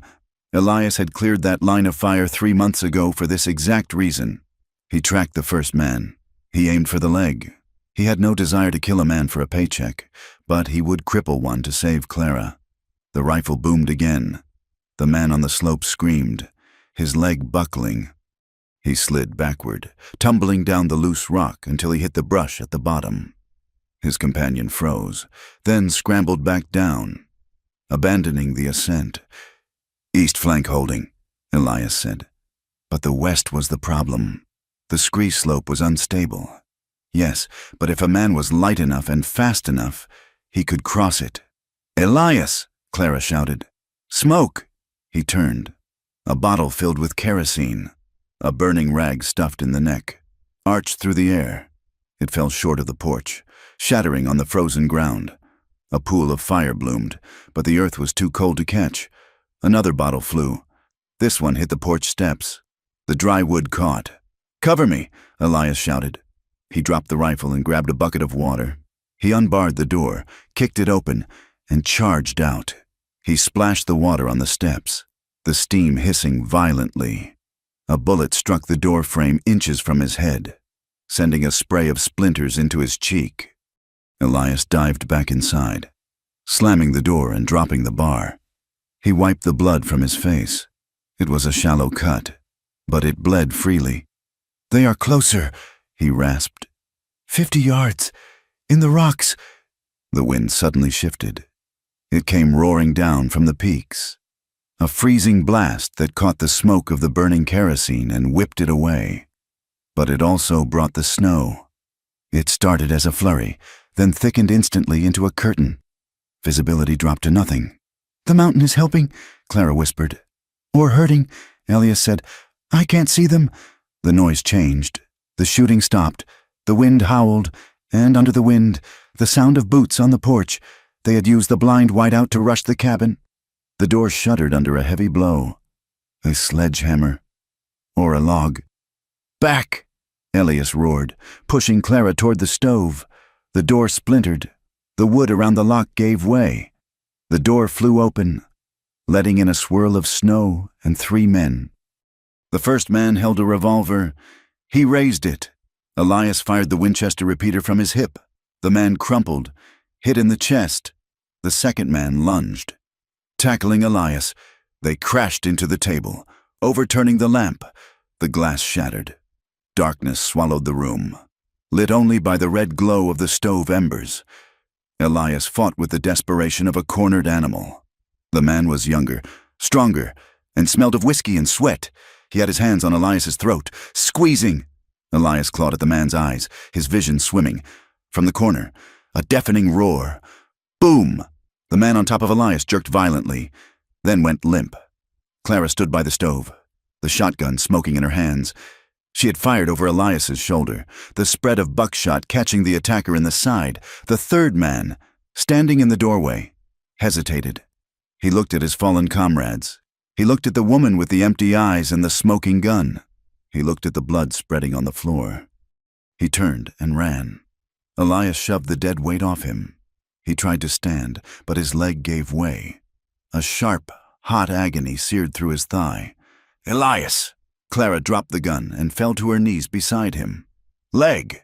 Elias gritted out. Ricochet! Or a knife! I don't know. Clara felt the wound. Her hands came away wet and warm. Artery? No, too low. Muscle. He looked at the door. It was hanging off one hinge. The snow was blowing in, piling up on the floorboards, mixing with the blood. We have to block it, Elias said. Help me. You can't walk, Clara said. Her voice was trembling, but her hands were moving. She grabbed him under the arms. Push! She dragged him. She was small, but the adrenaline gave her the strength of a frantic mother lifting a wagon. She pulled him back to the hearth. Then she ran to the door. She couldn't lift the table alone. She grabbed the heavy bench. She dragged it. She grabbed the sacks of flour. She piled them up. It was a flimsy barricade, but it cut the wind. She reloaded the shotgun. She crawled back to Elias. Is he dead? She whispered, looking at the body near the table. Yes, I killed him. You saved me, Elias said. He reached for her hand. It was ice cold. You saved us. They sat in the dark, the wind screaming outside. The dead man a dark shape on the floor. They waited for the next wave. It never came. 20 minutes later, a different sound cut through the storm. A bugle? No, a whistle. Sharp, piercing, authoritative. Then shouting. Not the chaotic shouts of the attack, but commands. Drop it! Federal Marshal, drop the weapon or you die where you stand. Clara crawled to the window. Through the swirling snow, she saw shapes with lanterns moving up the path. Elias, she breathed. Lanterns. It's the law. The door was pushed open, shoving aside the flour sacks. A beam of light cut through the room, illuminating the carnage. Sheriff Vance stood there, his coat dusted with snow, his revolver drawn. Behind him was Marshal Graves, looking like an Old Testament prophet in a buffalo coat. Vance looked at the body. He looked at Elias bleeding by the fire. He looked at Clara, who still held the shotgun leveled at his chest. Easy, ma'am, Vance said gently. It is over. Clara did not lower the gun. Holloway? In irons, Graves said, stepping into the room. We caught him at the trailhead. He was watching through a spyglass. He didn't expect the cavalry to arrive from the south. Clara lowered the gun. The strength that had held her upright simply evaporated. She slumped against Elias. Get the doctor, Vance yelled to the men outside. We have wounded. The aftermath was not a parade. It was a slow, painful extraction. Getting Elias down the mountain took 4 men and a stretcher. The snow had turned the trail into a bobsled run. Clara walked beside him the whole way, refusing the horse they offered her. She held his hand, her knuckles white. They took them to the hotel, not the jail. Holloway was in the cell, along with the 6 survivors of his posse. The rest had scattered into the high country, where the winter would likely finish what the law had started. The days that followed were a blur of doctors, depositions, and pain. Elias's leg was badly torn, requiring 30 stitches and a drain. The fever came and went, burning the last of his reserves. Clara did not leave his side. She slept in the chair. She changed his dressings. She spoke to the marshal, giving her statement with a flat, exhausted precision that left no room for doubt. The town of Argent Creek did not suddenly embrace them. There were no welcome banners. When Clara walked to the apothecary for laudanum, the women still pulled their skirts aside. The men still averted their eyes, but the sneers were gone. In their place was a wary, grudging respect. You did not spit on people who had held off a private army. You stepped out of their way. Holloway's empire collapsed quickly. The federal charges of conspiracy and attempted murder froze his assets. The mine closed for a week, then reopened under government receivership. The snake had been defanged, but the poison lingered in the soil. 2 weeks later, the doctor cleared Elias to travel. "You will limp," the doctor said, snapping his bag shut. "Maybe for a year, maybe forever. The cold will ache." "I'm used to aches," Elias said. They packed their few belongings. The hotel bill had been paid by the marshal's office. Witness expenses, Graves had called it, with a rare, dry smile. "Where will you go?" Vance asked them as they loaded the wagon. The sheriff looked older, but he stood straighter than he had in years. "Home," Elias said. "The cabin is a wreck," Vance said. "Blood on the floor. Door gone. It's a tomb up there." "It is wood and stone," Clara said. "We can scrub the floor. We can build a door." They drove the wagon out of town. The mud was freezing into ruts. They passed the church, where the preacher stood on the steps. He watched them go. He did not quote scripture. He simply tipped his hat, a silent admission that perhaps judgment was not his alone to dispense. The mountain was silent when they returned. The snow had covered the scars of the battle. The dead men had been hauled away, but the white boulder Elias had shattered still lay in fragments, a monument to the siege. The cabin was cold. The door was indeed broken, propped up with a log. The floor was stained dark. Elias hobbled in on his crutch. He looked at the place where he had almost died. He looked at the place where Clara had killed a man to save him. He felt a wave of sickness, not from the pain, but from the memory. "We can't stay here," he said quietly. "Too much blood." Clara set her bag on the table. She walked to the bucket, broke the ice, and dipped a rag. She got down on her knees and began to scrub the floor. "We are not leaving, Elias," she said. "Clara." "The blood washes out," she said, scrubbing harder. "The wood forgets. We do not—" She stopped and looked up at him. "If we leave, they win. If we leave, we are just running again. I am done running." Elias dropped his crutch. He lowered himself to the floor, wincing as his leg protested. He took the rag from her hand. "You missed a spot," he whispered. He began to scrub. She watched him, tears filling her eyes for the first time since the attack. They scrubbed together, shoulder to shoulder, cleaning the violence from their home until the water in the bucket was black and the wood was pale and clean. That night, they built a fire that roared in the hearth.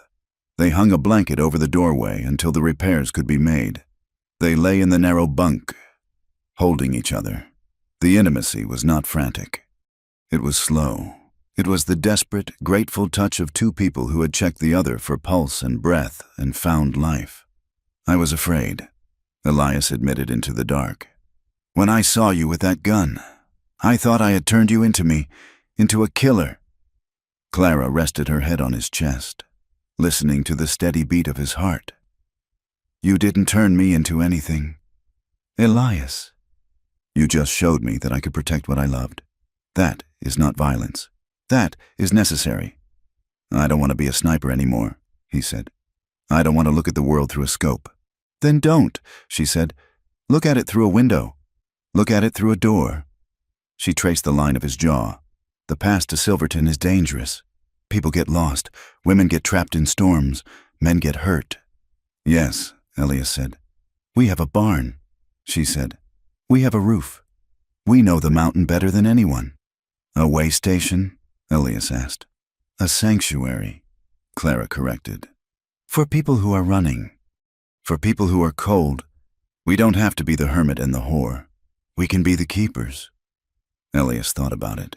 He thought about the silence he had craved, and how empty it had been. He thought about the noise of the world, and how cruel it could be. And he thought about this middle ground, a place between the wild and the town, a place where the fire was always lit for those who deserved it. "I can build a larger table," he said. "And I can plant a larger garden," she replied. Spring came late to the San Juans, but when it arrived, it was glorious. The columbines exploded in blue and white across the meadow. The stream ran clear and loud. Elias stood by the fence. He had replaced the wire. It was tight, singing in the breeze. but it was no longer a barrier to keep the world out. It was a line that marked safety. He saw a rider coming up the trail, a lone traveler, weary, his horse stumbling. Elias did not reach for his rifle. He watched the man approach. Clara stepped out onto the porch. She was wearing a clean apron, and her hair was tied back with a blue ribbon. She looked at Elias. She smiled. "Coffee is on," she called out. Elias opened the gate. He stood there, leaning on his cane, his other hand open in greeting. "Welcome," Elias said to the stranger. "Step inside. The fire is warm." The traveler looked at the scarred man and the beautiful woman, at the sturdy cabin and the savage, in different peaks rising above them. He tipped his hat. "Much obliged," the traveler said. Elias closed the gate, but he left it unlatched. He walked back to the cabin, his limp barely noticeable, walking toward the woman who had turned a fortress into a home. They had stopped running. They had planted their feet in the rock, and like the pines, they had found a way to grow where nothing else could survive. Thank you so much for listening to this story of Elias and Clara. It has been a journey through the snow, the gunpowder, and the resilience of the human heart. I hope their story resonated with you. I would love to know where you are listening from. Please leave a comment below with your city or country. It is always fascinating to see how far these stories travel. If you enjoyed this tale, please consider subscribing to From Wild West for more stories of the American frontier, where history and imagination meet. And please, share your thoughts on the ending in English in the comments section. Did they make the right choice? I look forward to reading your insights. Until next time, keep your powder dry and your fences mended.